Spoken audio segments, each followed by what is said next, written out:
এবার এই আগুনে অনেক মানুষ জ্বলবে।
আবে কানা নাকি দেখে যেতে পারিস না? অন্ধই আমি ভাই। আরে আরে ভাই সরি আরে সরি, আমার লাঠি। আমি বুঝতে পারিনি। আপনার এইভাবে বাইরে বেরোনো উচিত নয়, আপনার আঘাত লেগে যেতে পারে তো। ক্ষমা করবেন, আমায় আর একটু সচেতন হতে হবে। ঠিক আছে ঠিক আছে, সাবধানে যাবেন। আগে আগে। আপনি যেতে পারবেন না, আমি ছেড়ে দিয়ে আসবো। না না, আমি চলে যাব।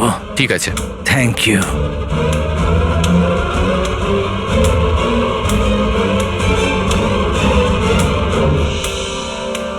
কি হলো রে বাবা, ব্যথা করছে কেন?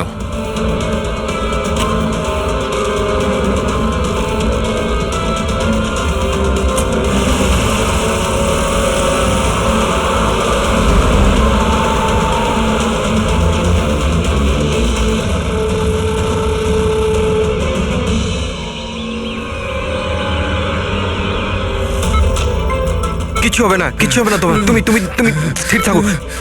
পা ধরো, পা ধরো। Doctor injection fast, quick. Doctor injection দাও তাড়াতাড়ি।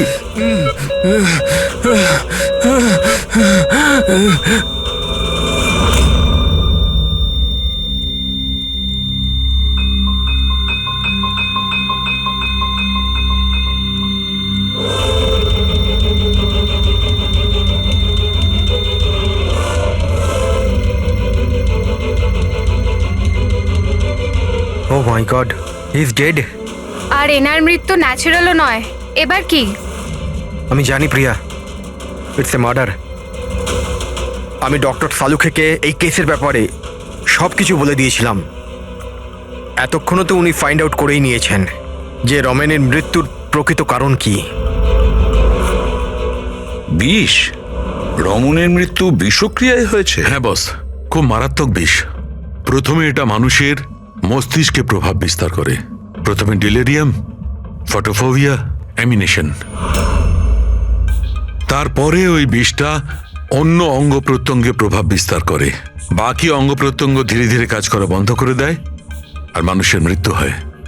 ডক্টর সালুখে, এটার কোনো অ্যান্টিডোট হবে নিশ্চয়ই? সব বিষেরই অ্যান্টিডোট হয় ফ্রেডি, কিন্তু সেই জন্যে আমাদের ওই বিষের ব্যাপারে সবকিছু জানা প্রয়োজন। আর বস, এই বিষ খুব সহজে ধরা যায় না। আমাকেও অনেক ধরনের টেস্ট করতে হয়েছে ওই বিষটা আইডেন্টিফাই করতে। স্যার, বীজ দিয়ে মারা আলাদা কথা, কিন্তু এমন বীজ দেওয়া যাতে এইভাবে ছটফট করতে করতে মরবে, এটা কিরকম চমকে যাওয়ার মতো কথা না স্যার? সে যেই হোক, এতটাই ঘৃণা করতো রমনকে যে ও ওকে এরকম সাংঘাতিকভাবে মেরে ফেললো। বুঝে উঠতে পারছি না কে হতে পারে, কে হতে পারে। যে কেউ হতে পারে স্যার। স্যার, ওই রমেনের জুয়ন নেশা ছিল। ক্রিকেট, রেসকোর্ট, সাট্টা, সব রকমের জুয়া। আর এইসবের চক্করে ওর 5 কোটি টাকার ধার হয়ে গিয়েছিল। 5 কোটি? 5 কোটি? হ্যাঁ স্যার, ওর কাছে হুমকি ভরা মেসেজ এসেছিল। ওর ফোন রেকর্ডে এরকম প্রচুর মেসেজ রয়েছে যেগুলো ওকে বুকিজ আর সাট্টার লোকেরা পাঠিয়েছিল। এই দেখুন। স্যার, হতে পারে যে এদের মধ্যেই কারুর হুমকি সত্যি হয়ে গেছে হয়তো। বুঝতে পারছি না, কিন্তু যেভাবে মেরেছে স্যার মনে তো হচ্ছে না কোনো বুকির কাজ এটা। যাই হোক, এদের ডাকতে তো হবেই, দেখা যাক কিছু পাওয়া যায় কিনা। Hello ACP Pradyuman. আচ্ছা, ঠিক আছে।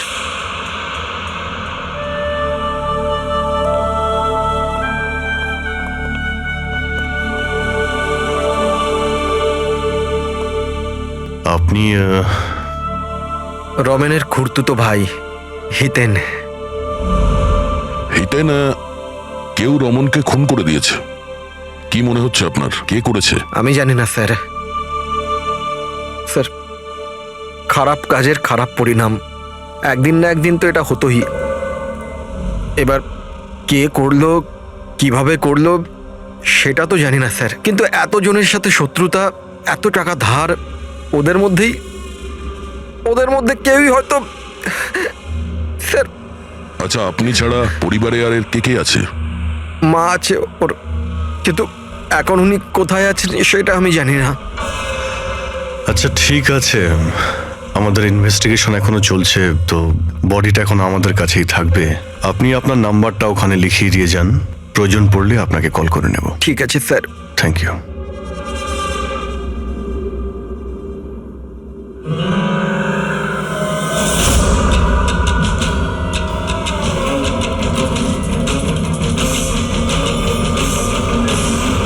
মনে হচ্ছে এতটা দুঃখ পাইনি যেটাও দেখাচ্ছে। বডি নেওয়ার কোনো তাড়াও নেই, যেতে বলার সঙ্গে সঙ্গে চলেও গেল। কিছু জিজ্ঞাসাও করলো না কবে বডি পাওয়া যাবে। গোলমাল আছে, গোলমাল আছে এই হিতেনের মধ্যে, গোলমাল আছে। ওকে দেখে মনে হয় এই কথাটা কনফার্ম করতে যে রমন মারা গেছে কি না। নজর রাখো ওর ওপরে। রমেন, রমেন, বাবা, সাবধানে, সাবধানে। রমেন কি হলো বাবা? রমেন, ম্যাম, আপনি আমার ছেলে রমেন, রমেনের কি হলো স্যার? কি হলো বাবা? কি হলো? আমি তো তোর অপেক্ষায় ছিলাম যে তুই আসবি আর আমাকে বাড়ি নিয়ে যাবি, কিন্তু তুই এত দূরে চলে গেলি বাবা। আপনি আপনার ছেলে রমনের সাথে থাকতেন না? আগে না স্যার। আপনি স্যার, আমার নাম মদন। ভগবান, আমাকে কেন রেখে দিলে? আমাকেও তো নিয়ে নিতে পারতে। মা, নিজেকে সামলাও। আর কত কাঁদবে ওই মূর্খটার জন্যে? ও নিজের কর্মের ফল পেয়েছে। না বাবা, এরম বলো না। ও যেমনই ছিল, ছেলে তো ছিল আমার। কেন, কি এমন করেছিল ও ওনার সাথে? উনি ওনাকে বাড়ির বাইরে বার করে দিয়েছিলেন, রাস্তায় একা একা ছেড়ে দিয়েছিলেন। কি কারণে? বলেছিল, মা অনেক দিন হয়ে গেছে, বাড়ি বিক্রি করতে হবে, আর আমার খরচ চালানোর মতনও ক্ষমতা ছিল না, এই জন্য আমাকে ছেড়ে দিয়েছিল। আর তারপর কি করতাম স্যার, ঠিক করে দেখতেও পাই না, কোথায় যেতাম আমি?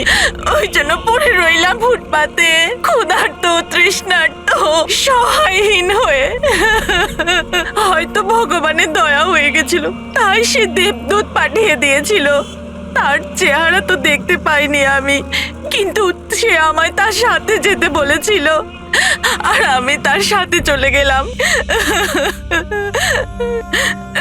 একটা ভালো মানুষ আমাকে এর কাছে নিয়ে গেছিল। স্যার, অ্যাকচুয়ালি আমার একটা সংস্থা আছে, সংহতি বৃদ্ধাশ্রম। আমরা ওখানে চেষ্টা করি যে এই ধরনের বয়স্কদের বাড়ির মতো ভালোবাসার সম্মান দেওয়া যায়। ওনাকে আমি বৃদ্ধাশ্রমের গেটে পেয়েছিলাম একটা চিঠি হাতে, যাতে লেখা ছিল ওনার যত্ন নেওয়ার কথা। আর ওই দিন থেকেই সংহতি বৃদ্ধাশ্রম ওনার বাড়ি হয়ে গেছে। আজ সকালে ল্যান্ডলাইনে ফোন এলো যে ওনার ছেলের মৃত্যু হয়ে গেছে।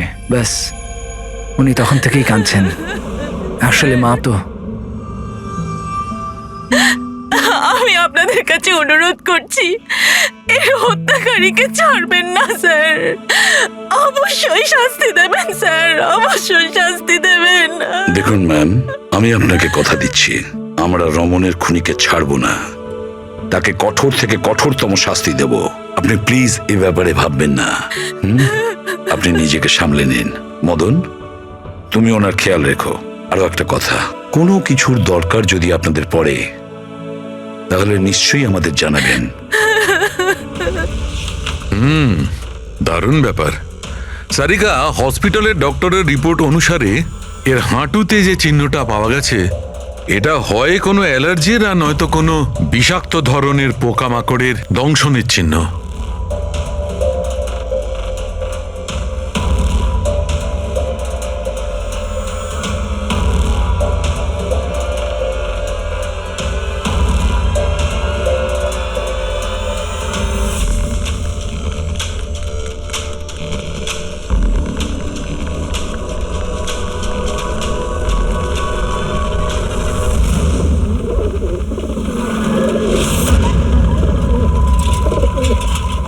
স্যার, এই হিতেনের হাবভাব কিন্তু ভালো ঠেকছে না। এমন এমন সব লোকজনের সঙ্গে ওর পরিচয় আছে যে ওকে সন্দেহ করাটা স্বাভাবিক। আরও একটা কথা স্যার, কয়েকদিন আগে এই রামানকে বাড়ি থেকে বের করে দিয়েছিল, আর এখন রামানের মৃত্যুর পর ও ওর প্রপার্টিতে কবজা করার চেষ্টা করছে স্যার।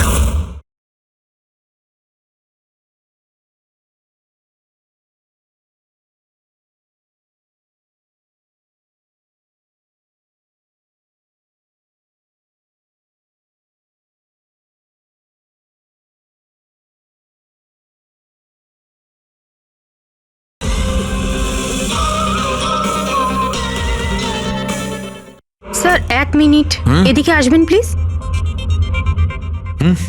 স্যার, আমি ওর স্কিনে না কিছু অদ্ভুত জিনিস দেখছি।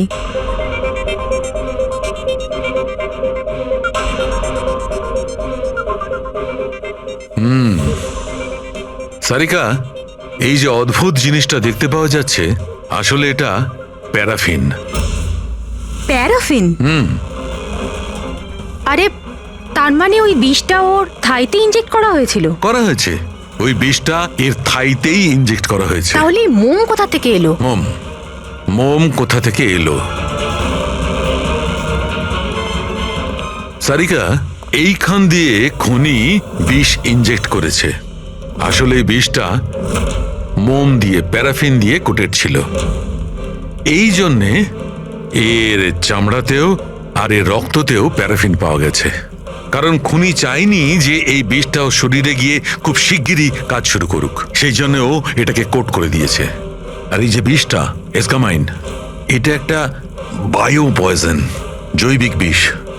খুনি সেটা মোম দিয়ে কোট করেছে, এর শরীরে ইনজেক্ট করেছে, আর তারপর মোমটা এর শরীরের উত্তাপে গলতে শুরু করে দিয়েছে, আর বিষটা এর শরীরের মধ্যে গিয়ে নিজের কাজ শুরু করে দিয়েছে। তার মানে এই বিষটা কোনো লিকুইড ফর্মে নয়, বরং প্যালেট মানে ছোট গুলির আকারে এর শরীরে প্রবেশ করানো হয়েছিল। এক্স্যাক্টলি।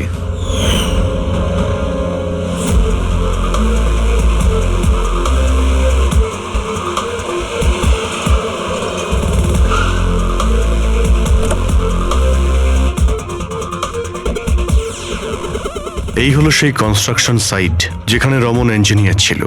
ওর কলিগেরা বলছিল যে এখান থেকে বেরোনোর পরে ওর পায়ে একটু সমস্যা হয়েছিল। কিন্তু এখানে যে সমস্ত ওয়ার্কার্সরা কাজ করে, ওরা বলল যে যতক্ষণ কনস্ট্রাকশন সাইটে ছিল ততক্ষণও ঠিক ছিল। তার মানে যা কিছু ঘটেছে কনস্ট্রাকশন সাইট থেকে বেরিয়ে এসে ঘটেছে, তার মানে এখানেই হয়েছে। এখানে তো আশপাশটা খুঁজে দেখি, যদি কেউ কিছু দেখে থাকে। স্যার, আপনারা যান, আমি একটু চা খেয়ে আসছি। মানে ওই চাওয়ালাকে জিজ্ঞেস করে আসছি যে কিছু দেখেছে কিনা। অভিজিৎ, এই বাচ্চাটা কনস্ট্রাকশন সাইটের সামনে কাগজ বেচছে, ওকে কিছু জিজ্ঞাসা করি।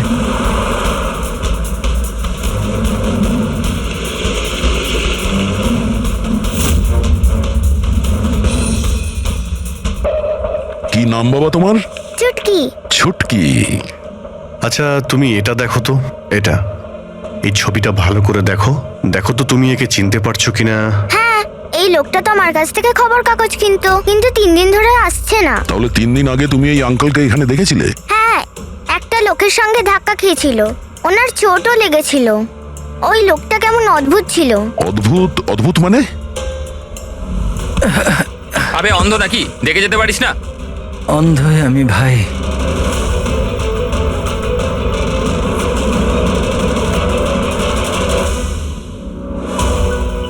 এ কি হলো ভাই, এত ব্যথা হচ্ছে কেন?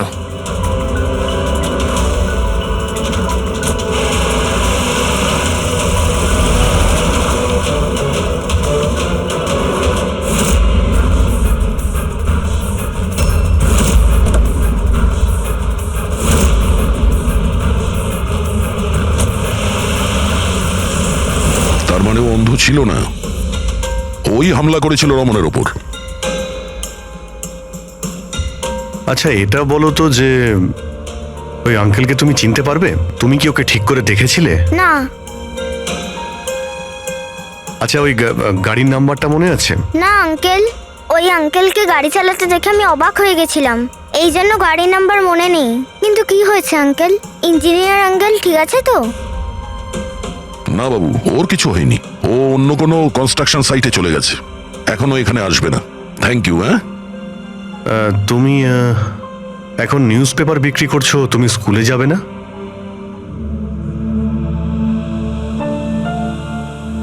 কি ব্যাপার? হ্যাঁ, স্কুল তো যাওয়া উচিত। আর তুমি তো খুবই ইন্টেলিজেন্ট মেয়ে, অ্যাকচুয়ালি প্রত্যেক বাচ্চারই স্কুলে যাওয়া উচিত, আর তোমারও যাওয়া উচিত। কিন্তু স্কুল যাওয়ার জন্য অনেক টাকা দরকার না আঙ্কেল? আমার কাছে টাকা নেই। বাবু যদি তোমার পয়সা দিতে না হয় তাহলে তুমি স্কুলে যাবে? হ্যাঁ আঙ্কেল, আমি নিশ্চয়ই যাব, আমার পড়তে খুব ভালো লাগে।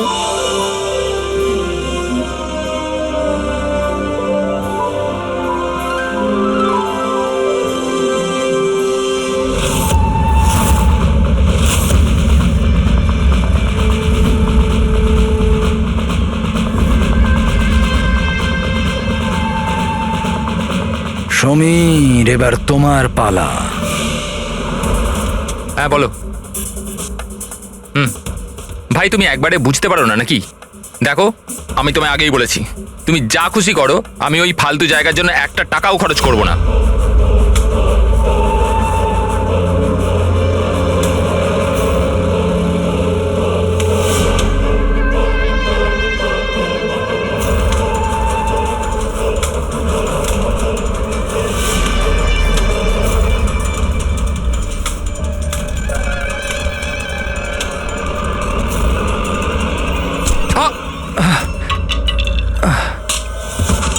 ওই দেখতে পার আমার আমার লাঠি। Sorry sorry sorry sorry sorry I am sorry এই তো লাঠি। I am sorry, extremely sorry. আপনার কোথাও লাগেনি তো? আপনি ঠিক আছেন তো? আমি আপনাকে কোথাও ছেড়ে দিই? না না, আমি ঠিক আছি, আমি চলে যাব। আপনি আপনি ঠিক আছেন তো? হ্যাঁ আমি আমি আমি আমি ঠিক আছি। আপনি সাবধানে যাবেন। হ্যাঁ ঠিক আছে, আপনি সাবধানে যাবেন। ওকে, থ্যাংক ইউ। হ্যাঁ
শাহরুখে, কি জানতে পারলে? বস এই লোকটাকে যে বিষটা দেওয়া হয়েছে সেটাও কোনো গাছ থেকেই তৈরি করা হয়েছে। কি এটাও কোনো গাছ থেকে?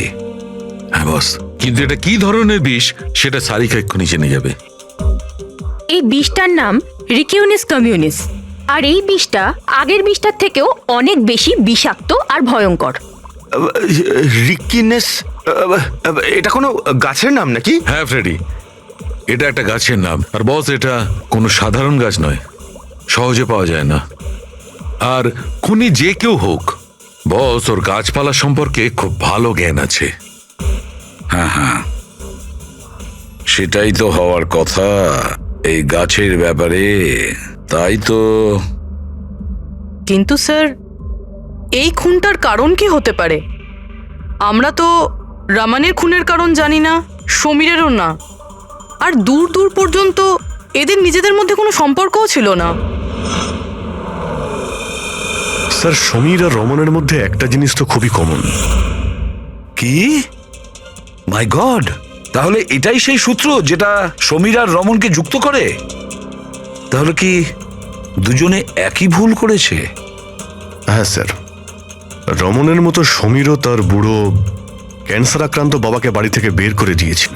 ওদের ব্যাপারে জিজ্ঞাসাবাদ করতে গিয়ে আমাদের এমন একজনের সঙ্গে আলাপ হয়, যিনি সমীরের বাবাকে খুঁজতে সাহায্য করলেন আর এই কেসটার একটা দিকও খুলে দিলেন। সে কে? স্যার, ইনি doctor Dinesh, hello sir. Cancer সেন্টারের এইচওটি।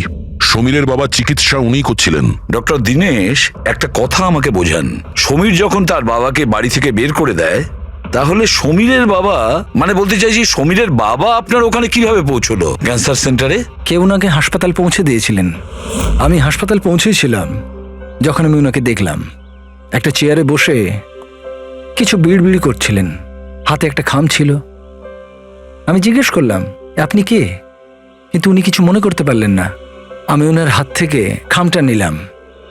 টাকা ছাড়াও একটা চিঠিও ছিল, তাতে লেখা ছিল উনি ক্যান্সারের পেশেন্ট, আর আমরা যাতে ওনাকে এখানে ভর্তি করিয়ে চিকিৎসা শুরু করি। অ্যাডমিশনের জন্য যে টাকাটা লাগবে সেটা খামের মধ্যে আছে, আর চিকিৎসার যা খরচ সেটা হাসপাতালের অ্যাকাউন্টে ট্রান্সফার হয়ে যাবে। ওনার বয়স আর অবস্থা দেখে আমি ওনাকে অ্যাডমিট তো করে নিলাম, কিন্তু আমি চিন্তায় ছিলাম যদি টাকাটা না পাওয়া যায়। কিন্তু ভগবানের অনেক কৃপা, পরের দিনই চিকিৎসার সমস্ত টাকা 10 লাখ টাকা হাসপাতালের অ্যাকাউন্টে ট্রান্সফার হয়ে গেছিল। 10 লাখ টাকা? কে কি ট্রান্সফার করেছে? স্যার 100% খুনই করেছে। স্যার, ব্যাংক ডিটেলস থেকে জানতে পারবো? জানতে পারা গেছে অ্যাকচুয়ালি টাকাটা সমীরের ওয়াইফ রত্না দিয়েছিল। এইসব আমার ভুল স্যার। আমার জন্য সমীরের প্রাণ চলে গেল। আমি ওকে বলেছিলাম বাবার দেখাশোনার জন্য খুব প্রবলেম হচ্ছিল, আর সব সম্পত্তি আর সব আমাদের নামে হয়ে গিয়েছিল। তাই আমি সমীরকে বলে বাবাকে বাড়ি থেকে বের করে দিয়েছি। লজ্জা হয় না তোমার? সমীরের বাবা তোমারও বাবার মতনই, তাকেই বাড়ি থেকে বের করে দিলে। তাহলে এসব করার পরেও ওনার ট্রিটমেন্টের জন্য 10 লাখ টাকা কেন দিলেন? আমাকে কেউ হুমকি দিয়েছিল স্যার, যে বাবার চিকিৎসার জন্য 10 লাখ টাকা না দিলে ও সমীরকে আর আমাকে মেরে দেবে। স্যার, আমি ওনাদের 10 লাখ টাকা দিয়ে দিয়েছি, তাও ওরা সমীরকে মেরে ফেললো। আর আর এখনো বলেছে যে প্রতি মাসে বাবার চিকিৎসার জন্য 50,000 টাকা না দিলে ও আমাকেও মেরে ফেলবে। কারোর উপর সন্দেহ আছে তোমার? না। ওর ব্যাপারে কিছু মনে আছে? ওর গলার স্বর, কথা বলার ধরন? কিচ্ছু মনে নেই স্যার, প্লিজ আমাকে বাঁচিয়ে নিন স্যার। আমি মরতে চাই না স্যার, আমি বাবাকে বাড়ি নিয়ে আসবো। আমি এখন থেকে ওনার সব সময় দেখাশোনা করব, ওনার কোনো কষ্ট হবে না স্যার। প্লিজ আমাকে বাঁচিয়ে নিন স্যার, প্লিজ। আপনার কিচ্ছু হতে দেব না, কেমন? পুরবিয়া, কাজ করো, যে নাম্বার থেকে ওকে হুমকি দেওয়া হতো সেই নাম্বারটা নাও আর দেখো কোথাকার। আপনি যান, চলুন।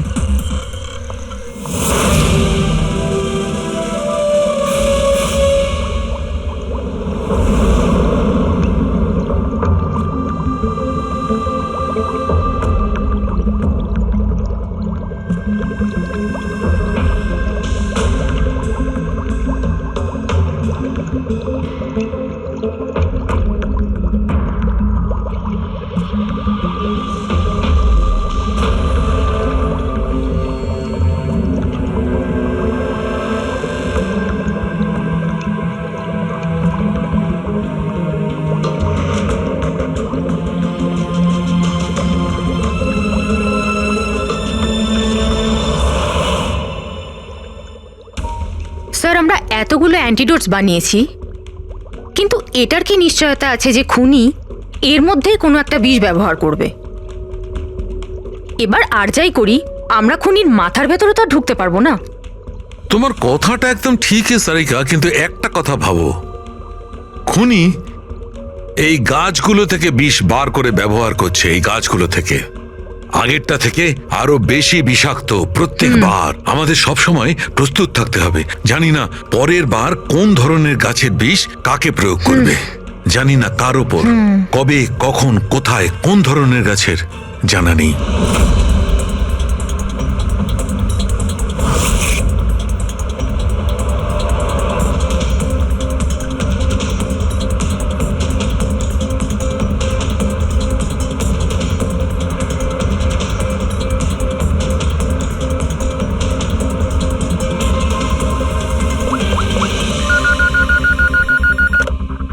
হ্যালো, হ্যাঁ হ্যাঁ পূরবী বলো। স্যার, সেই ফোন বুথটা যেখান থেকে খুনি রত্নাকে খুনের হুমকি দিয়েছিল, সেটা ওই বান্দ্রা রেল স্টেশনের কাছেই। Bandra railway station?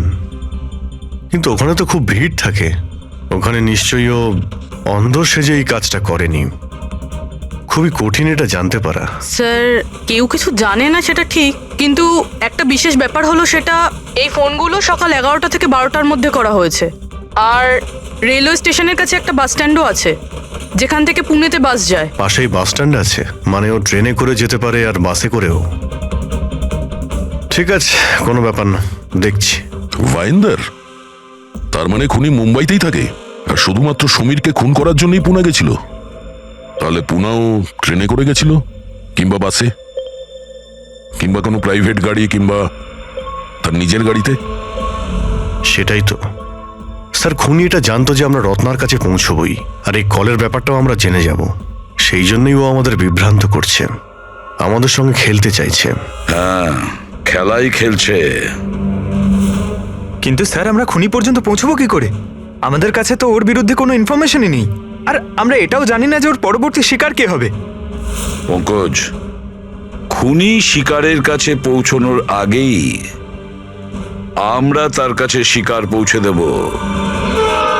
এই ঘটনাটা আজ সকাল 10টার মুম্বাইয়ের গোরেগাঁও রেলওয়ে স্টেশনেতে একজন বয়স্ক মানুষ ট্রেনের সামনে এসে আত্মহত্যা করার চেষ্টা করছিলেন। আশপাশের লোকেরা ওনাকে বাঁচিয়ে নিয়েছেন। আসুন জেনে নেওয়া যাক কি কারণ ছিল যেটা একটা বয়স্ক মানুষকে এটা করতে বাধ্য করছিল। ছেড়ে দাও আমাকে, কেন আমাকে ধরে রেখে দিয়েছো? ছেড়ে দাও আমাকে, আমি বাঁচতে চাই না। কি করব আমি বেঁচে থেকে? কিন্তু আপনার সাথে কি হয়েছে? আপনি কেন আত্মহত্যা করতে চাইছিলেন? কি হয়েছে? আমার সঙ্গে কি হয়েছে? আমাকে আমাকে আমার একমাত্র ছেলে বাড়ি থেকে বার করে দিয়েছে ধাক্কা মেরে। আমি আমার ছেলেকে এত আদর যত্নে বড় করলাম, আর ও আমাকে ধাক্কা মেরে বাড়ি থেকে বার করে দিল। এটা তো খুবই দুঃখের কথা। এ কি অবস্থা আমাদের আজকালকার সমাজের। আপনার ছেলে কি করেন? কাজ করে, স্কুলে যায়। টিচার বুঝি? না, পড়াশোনা করে, স্কুলে পড়াশোনা করে। এখন 8 বছর বয়স। হ্যাঁ, কি বললেন আপনি? কি বললাম আমি? আপনার ছেলের কত বয়স হলো? কত বছর বয়স? আপনি যে বললেন 8 বছর বয়স।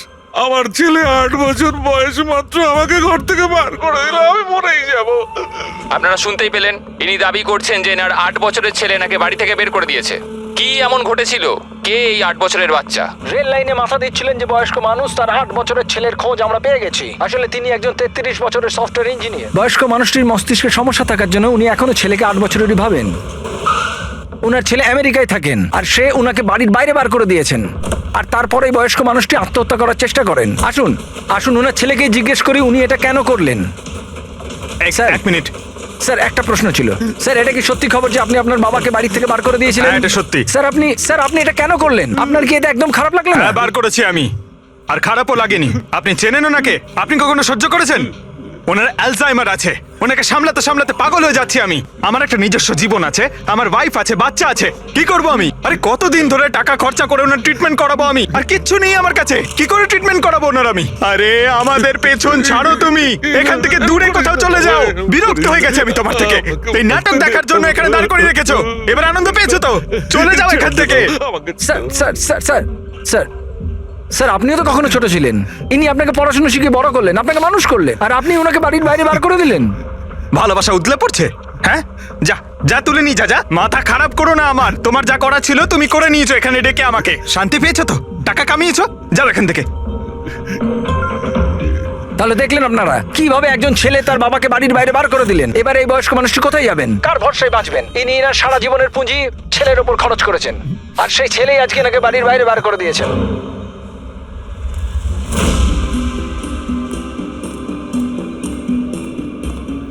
সুন্দর সুন্দর বেলুন আছে, বাড়ির বাচ্চাদের জন্য নিয়ে যান। বেলুনওয়ালা এসে গেছে, বেলুনওয়ালা। এই যে ম্যাডাম, বেলুন বেলুন নিয়ে নিন, নিয়ে যান। হ্যালো, বেলুন বলবেন, বেলুনওয়ালা। বেলুন বেলুন নিয়ে যান, বেলুন। বেলুন নেবে নাকি বাবা? বেলুন নিয়ে যাও। নেবে বেলুন? বেলুন বেলুনওয়ালা, বেলুন বেলুন নিয়ে যান।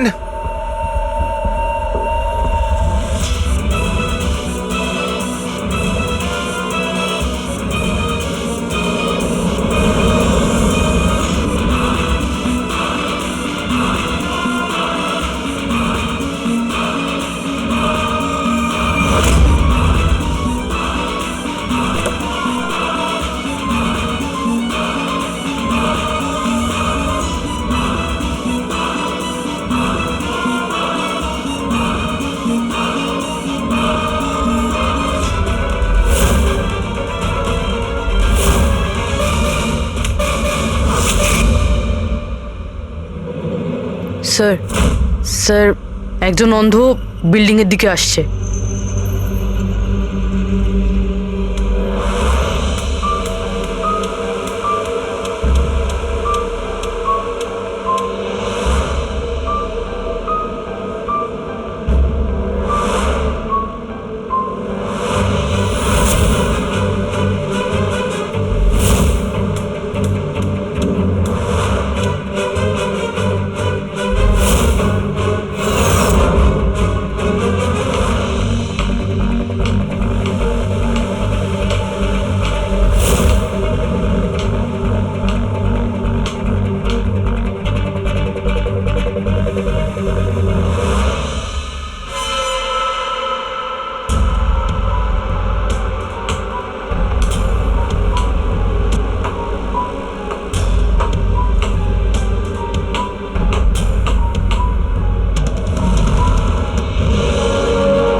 এতগুলো লোক? হ্যাঁ তাই তো। স্যার, এতজন অন্ধ একসাথে? আমরা তো একজন ভেবেছিলাম, এখানে তো 8-10 জন বেরিয়ে গেছে। মনে হচ্ছে এটা ওদের চাল। আপনারা যাবেন কোথায়? এক মিনিট। সবাই একসঙ্গে এখানে কি করে এলেন? আরে কি করছেন এখানে আপনারা? আরে সবাই একসঙ্গে, কি হয়েছেটা কি? হ্যাঁ, কি হয়েছে? এখানে চোখের ফ্রি চেক আপের ব্যবস্থা করা হয়েছে। সম্পদ বলল, মানে ওই আমাদের এখানে ডেকে এনেছে। দেখুন, এখানে কোনো ক্যাম্প হচ্ছে না। আর আপনাদের এই খবরটা কে দিয়েছে বলুন তো? ওই তো ডেকেছিল আমাদের এখানে।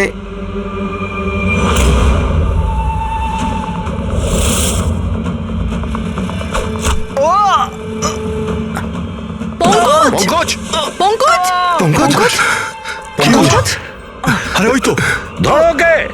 চলো পঙ্কজ, পঙ্কজ।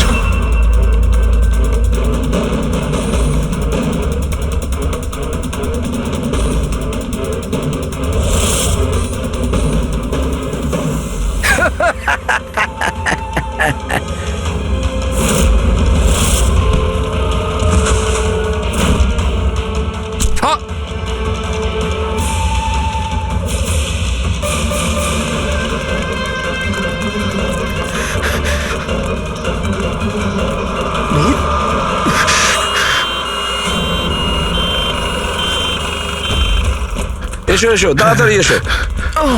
পঙ্কজ তোর কিচ্ছু হবে না। কিচ্ছু হবে না। পঙ্কজ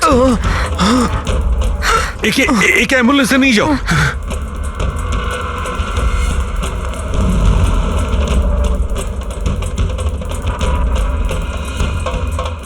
পঙ্কজ পঙ্কজ তোর কিচ্ছু হবে না। পঙ্কজ সারিকা এ নাও, বিষটা জানার চেষ্টা করো। বিষের সন্ধান না পাওয়া গেলে আমরা অ্যান্টিডোট দিতে পারবো না। পঙ্কজ Fast, আমাদের fast. কথা শুনতে পাচ্ছ?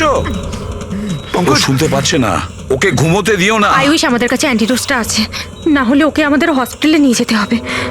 অ্যান্ড আই এম শিওর এই বিষটা আগের বিষটার থেকে অনেক বেশি সাংঘাতিক। সারিকা একটা কাজ করো, ন্যাশনাল বায়ো সেন্টারকে ফোন করো আর ফোনটা আমায় দাও।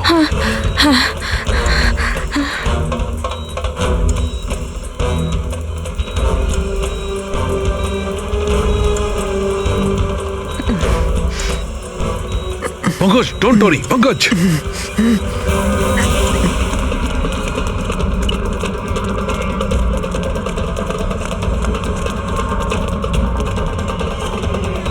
স্যার ও মাই গড, এটা হতে পারে না। বস ওর তো বিষটাই পাল্টে দিয়েছে। কিন্তু স্যার আমাদের কাছে এতগুলো অ্যান্টিডোটস আছে, একটা তো অন্তত কাজ করবে। কোনো কাজ করবে না বস, এটা গাছের বিষই নয়, ও বিষটা পাল্টে দিয়েছে। এবার কি হবে সালুকে? কিছু একটা করো।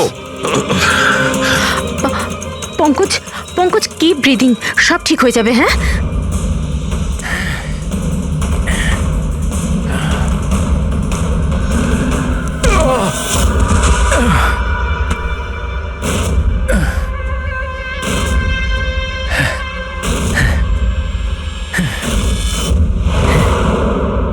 স্যার আমার নাম মদন। এসব তুমি করেছো? কেন আমার পেছনে পড়ে আছো? আমি যেটা করেছি ঠিক করেছি। তুমি বলছো এগুলো করে ঠিক করেছো? আমি শুধু খারাপ লোকেদের শাস্তি দিয়েছি, যারা নিজেদের বাবা মায়ের খেয়াল রাখে না, তাদের বেঁচে থাকার কোনো অধিকার নেই। যখন আমার মায়ের মৃত্যু হয়েছিল, আমার দুনিয়া শেষ হয়ে গেছিল। ওই সময় তখন থেকেই আমি এই সংহতি বৃদ্ধাশ্রমে শুরু করেছি। স্যার ওখানে যত বয়স্ক বাবা মা আসেন না, সব তাদের সন্তানের কাছে অত্যাচারিত। এটা দেখে আমার মাথায় রক্ত উঠে যায়। আমি সেই সময় সিদ্ধান্ত নিই যে এই সবগুলোকে আমি শাস্তি দেব। সেই জন্য এদের মেরে দিই। আমি কি ভুল করেছি? আমি কিছু করুন স্যার, কিছু করুন স্যার। কিচ্ছু করতে পারবো না যতক্ষণ না ওই বিষটা কম্পোজিশন জানতে পারছি। ফ্রেডি আমরা কিচ্ছু করতে পারবো না। যদি ভুল অ্যান্টিডোট দেওয়া হয় তাহলে আরো বেশি ক্ষতি হবে ভাই। স্যার স্যার পঙ্কজের অবস্থা তো খারাপ হচ্ছে আরো। স্যার পালস পড়ে যাচ্ছে, হসপিটাল নিয়ে যেতে হবে হসপিটালে স্যার। কিচ্ছু হবে না, আমাদের এত সময় নেই টেস্ট করার মতো। যতক্ষণ না এই বিষটার অ্যান্টিডোট পাচ্ছি। পঙ্কজ হ্যালো, হ্যাঁ স্যার, হ্যাঁ স্যার ধরা পড়েছে। স্যার খুনি মদন। হ্যাঁ বিষ, হ্যাঁ আমি জানছি স্যার। কখনো জানতে পারবে না তোমরা, কখনো জানতে পারবে না তোমরা। ওরা শাস্তি পাবে, ওরা শাস্তি মদন, পাবে। আরে ভাই! ও নো! মদন মদন মদন তাড়াতাড়ি অ্যাম্বুলেন্স ডাকো, তাড়াতাড়ি। না স্যার, কোনো লাভ নেই। আমার কাজ হয়ে না গেছে মদন, স্যার। মেনে নিচ্ছি তুমি ওদের সাথে যা কিছু করেছো ঠিক করেছো, কিন্তু তুমি যাকে ওই বিষটা দিয়েছো ও নির্দোষ, ও নিরপরাধী, ও কিচ্ছু করেনি। ওই বিষটা কি বলো? হ্যাঁ BTX স্যার, ওই বিষটার নাম BTX স্যার। সালুকে ওই বিষের নাম হলো BTX। ঠিক আছে পঙ্কজ কিছু হবে না। নার্ভাস হয়েও না, কিছু হবে না। দেখো কিছু হবে না। ওকে চোখ কিছু হবে বুঝতে না। দেবে না। মদন! ব্যাস হয়ে গেছে, হয়ে গেছে। You will be alright. আর পঙ্কজের কিচ্ছু হবে না, কিচ্ছু হবে না। Welcome my boy. ভয় পেও না, কোনো ক্ষতি হবে না তোমার। তুমি মানুষ হিসেবে সত্যি ভালো ছিলে, কিন্তু যা করেছো তা খুবই খারাপ। এই তো চলে গেল অভিজিৎ, কিন্তু যাই হোক এর ওই বৃদ্ধাশ্রমটাকে বন্ধ হতে দেব না।